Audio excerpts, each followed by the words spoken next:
Hello দর্শক শ্রোতাবৃন্দ, দা গান পাগলা টিভিতে আপনাদেরকে স্বাগতম শুভেচ্ছা। আজকে আপনাদের জন্য থাকছে অত্যন্ত সুন্দর একটি জনপ্রিয় রোমান্টিক হিন্দি গান, যেটিতে অভিনয় করেছিলেন রানী মুখার্জি এবং সালমান খান। সেই গানটি আপনাদের জন্য নিয়ে আসছি আমি শাহ সালমান, এবং শুনতে থাকুন। আমার চ্যানেলকে গান পাগলা টিভিকে সাবস্ক্রাইব করুন, শেয়ার করুন এবং ছড়িয়ে দিন শরীর ভুবনে। তো শুরু করছি। कहीं प्यार ना हो जाए,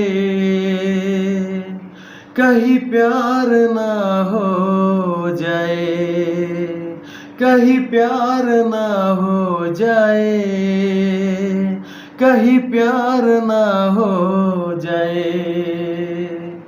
ऐ दिल बताए तुझे क्या हुआ, तू है कि बेकरार इतना।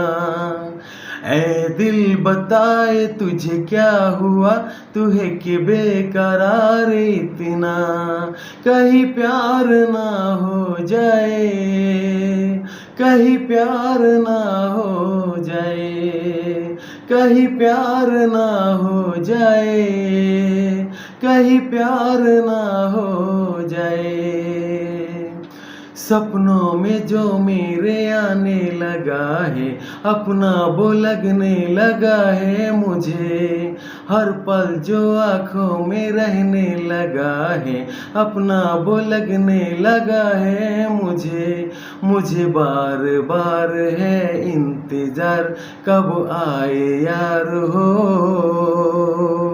कहीं प्यार ना हो जाए, कहीं प्यार ना हो जाए, कहीं प्यार ना हो जाए, कहीं प्यार ना हो जाए। धन्यवाद।